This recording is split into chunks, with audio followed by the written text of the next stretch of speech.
Trees come in all sorts of shapes, sizes, and colors, but one of their few unifying characteristics is that they stand tall, reaching up towards the sky.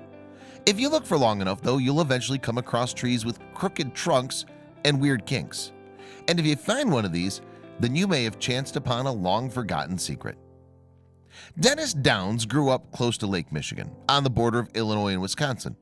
With a growing love of nature, he spent his childhood playing in the forest near his home, and here there were trees quite unlike any of the flora surrounding them. These trees were truly striking in their appearance. A few feet off the forest floor, they'd each feature a kink in the trunk, a sharp right angle so that the bole ran parallel with the ground beneath. There would then be another bend a few feet on, this time turning skywards once more. It was an odd sight indeed, and these trees stood out starkly from the others around them. Could it be possible that the trees were deformed by nature? Perhaps the elements had distorted the trees as saplings, contorting them into the shapes in which they'd remained for their entire lives. Most people have the same feeling, though. Such deformity simply can't be natural.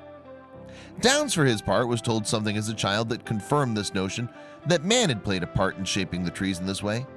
Specifically, it was said that Native Americans had created the trees thus to help navigate their way through the woods.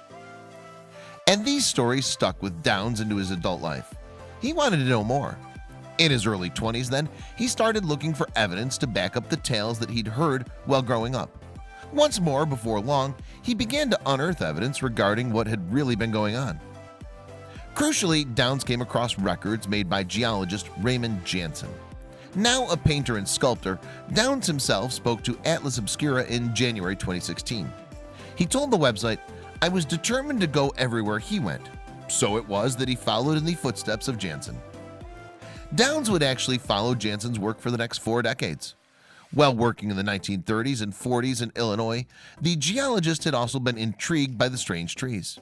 In fact, his fascination with them led him to study them across 13 states.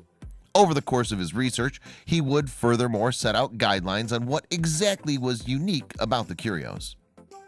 Jansen would in fact write 4 papers based on his research on the subject. In one, he stated, "The casual observer views them merely as deformed freaks, but careful observation and comparison of the nature of the deformities indicate that these trees did not acquire their strange shapes simply by accident." Using Jansen's work as his starting point, Downs would continue down many other avenues. Soon, moreover, he began finding information on his own. Indeed, he found evidence not only of more marker trees, but also of the locations where others had once been before being removed. What's more, at the root of it all, Downs had, as alluded to, been told the trees had been deliberately shaped by Native Americans. These indigenous people would apparently use the trees as milestones on trails. In this manner, the markers would guide the people's way through forests and across rivers and be used to mark points of interest, such as freshwater springs. The trees were, in fact, a rudimentary navigational tool, long before the age of GPS. Downs also noted that the information provided by the trees may have been crucial for those navigating by them. He said, "Having the knowledge of these trail trees could mean the difference between life and death, between eating and starving, between crossing the river correctly or incorrectly." For Downs to set man-made marker trees apart from those disfigured by the forces of nature, though, he'd have to fit certain criteria. Tangible visual characteristics would provide an obvious start. In trail marker trees, the kinks are, for example, never too far off the forest floor. Why? For the simple reason that someone once manipulated the given tree into its shape. Then the age of the tree would need to be taken into account. It would need to be old enough to have been alive when Native American tribes were known to populate the area. The starkest evidence that Downs discovered, though, came from those who had personally seen the technique being practiced. Earl Ochsenwanigan, a Smithsonian advisor and professor emeritus, had witnessed a trail marker being shaped in 1933 by a pair of then septuagenarian tribal elders. Moreover, he took Downs to the site. Once upon a time, these markers were a far more common sight.